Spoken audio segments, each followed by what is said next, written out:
Pour minimiser les pertes parmi ses cavaliers huns, Attila a décidé de conduire une longue guerre. Il voulait surtout consolider davantage son empire du Nord et augmenter son prestige. À cette fin, il prenait sans se presser les villes balkaniques et envoyait ensuite à tous les peuples et toutes les tribus de son empire des messagers avec des dépêches sur les nouvelles victoires. Les guerriers des steppes n'aimaient pas les longues campagnes en dehors des steppes. C'est pourquoi se passait une rotation continue des troupes. Après quelques mois de bataille, les guerriers revenaient se reposer dans leur pays.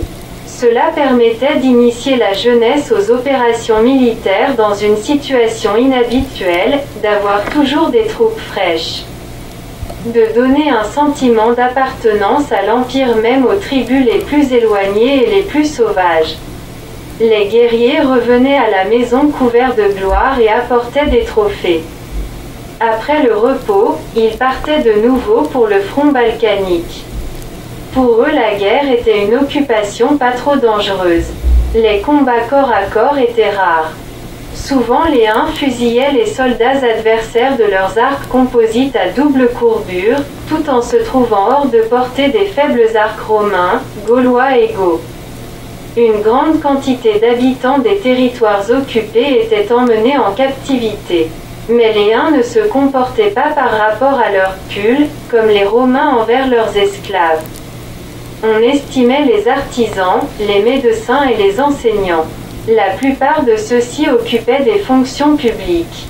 Édécone avec son armée est presque arrivé jusqu'à Constantinople et s'est arrêté à Arcadiopolis. Ayant reçu l'ordre d'Attila de ménager la vie de ses guerriers et de ne pas aller plus loin vers la capitale de l'Empire romain d'Orient, Théodose a réuni toutes ses forces sous le commandement d'Aspar, son général d'origine hellène, en dénudant la frontière persane et ayant cessé les opérations contre les Vandales. Cette grande armée, écrasée sous les coups des armées d'Onégèse et d'Édécone, était obligée de se réfugier à Constantinople. Onégèse a pris aussi position non loin de Constantinople. Entre-temps, Attila a pris Naïs, la ville natale de Constantin le Grand, et s'est dirigé, lui aussi, vers la capitale de l'Empire romain d'Orient. Attila réunit ses généraux à Arcadiopolis et ordonne de continuer à bloquer Constantinople à l'ouest et au nord. Il déclare qu'il décide de donner aux cavaliers un repos avant la phase finale de la guerre. Attila, lui-même aussi, sent vivement la nostalgie des grands espaces des steppes. Après ses victoires, il est tranquille pour le front balkanique, dont le commandement pendant son absence est confié à Édécone. La partie des troupes restant est composée des anciens mercenaires romains et des esclaves. Oreste doit gérer les territoires occupés. Onégèse, sous le contrôle de Kérékao, répond de la sécurité de la capitale et des possessions hunes sur le Danube. Attila explique à ses collaborateurs: on me signale un conflit armé entre les Joujans et les Tabgatch, ainsi que les agressions des Joujans contre les tribus neutres des monts d'Altaï. Ces tribus sont affaiblies après le départ des Huns Hephthalites à la conquête de l'Asie centrale. Je suis obligé de me montrer à l'est avec mon armée. Ainsi, en 444 à 445, l'armée d'Édécone observe tranquillement les actions des Romains, qui sont contents du répit inattendu et ne dérangent pas les Huns, installés pourtant à côté de leur capitale. Oreste dirige les territoires occupés à partir de Sirmium. Il occupe l'ancien palais des Césars d'Orient qui donne à son pouvoir plus de légitimité. Parmi ses nombreuses préoccupations, le gouverneur n'oublie pas l'ordre d'Attila d'enquêter sur le meurtre de l'évêque de cette ville. Pourtant, ce meurtre a été perçu par la population comme un geste normal de la part des barbares et l'enquête n'avance pas. Les relations avec l'Empire d'Occident restent normales. Oreste et les autres Romains, fonctionnaires des Huns, peuvent visiter sans aucun problème leurs familles dans les territoires sous l'autorité de Ravenne. Un des secrétaires revient avec une nouvelle intéressante. L'évêque de notre ville a acheté les vases en or de l'église de Sirmium chez un banquier à Rome pour un prix modique. Oreste le renvoie en Italie après avoir consulté le liste des trophées, pris à Sirmium, car l'église de Sirmium n'a pas été pillée. Quelques objets de valeur, pris comme une contribution de guerre, ont été soigneusement enregistrés et gardés dans le trésor de son armée. Bientôt Oreste apprend que les vases suspects ont été achetés chez un prêteur sur gage nommé Sylvanus, qui tient une boutique de banquier sur une place à Rome. Oreste envoie immédiatement un enquêteur qui interroge Sylvanus et apprend que les vases en question ont été remis en gage d'un prêt par Constantius qui ne l'a pas remboursé à la date fixée. Oreste convoque le coupable présumé qui ne nie rien. « Oui, c'est moi qui ai tué l'évêque. » « Mais pourquoi, Constantius ? L'éclat de l'or m'a aveuglé et j'ai commis ce crime. Mais je ne savais pas que je souffrirais si terriblement de remords. Avant je pensais que je n'étais pas un croyant, mais maintenant j'ai une peur terrible de l'enfer. Comment as-tu eu ces vases ? Constantius raconte la demande de l'évêque. Pendant la prise de la ville, j'ai trouvé rapidement le prêtre qui m'a donné ces vases. Je les ai regardés longtemps briller sous la lumière du jour.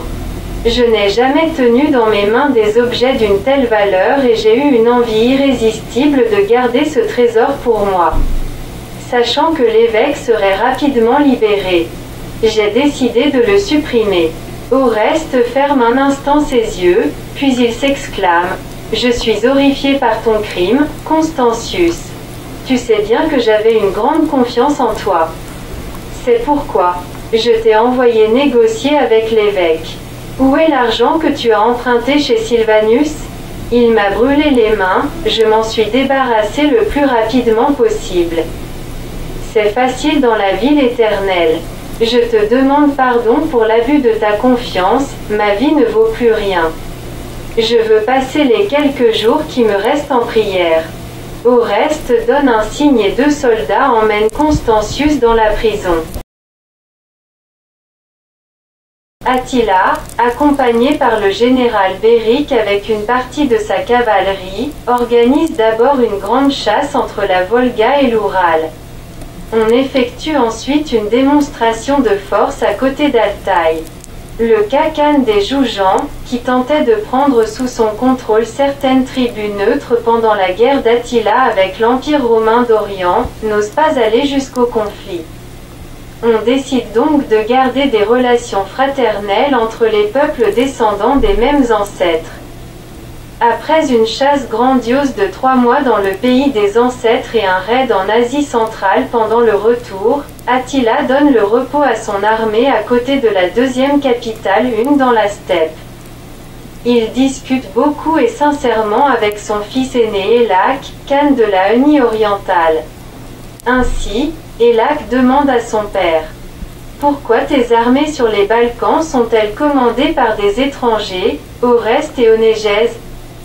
C'est vrai qu'Onégèse est mon professeur, mais il pourrait rester un conseiller écouté. » Attila explique : « Je garde le commandement général, mais ces 2 généraux connaissent parfaitement le théâtre des hostilités et l'armée de l'adversaire.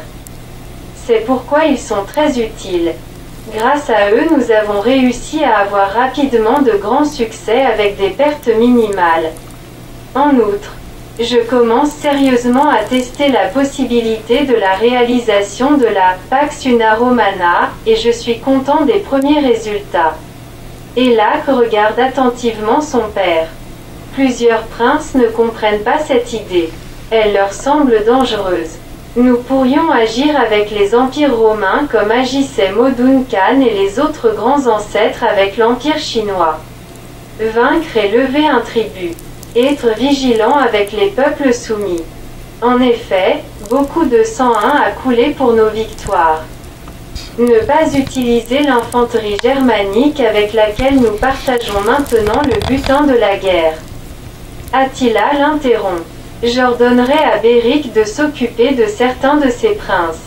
Il faut les remplacer par des hommes plus intelligents.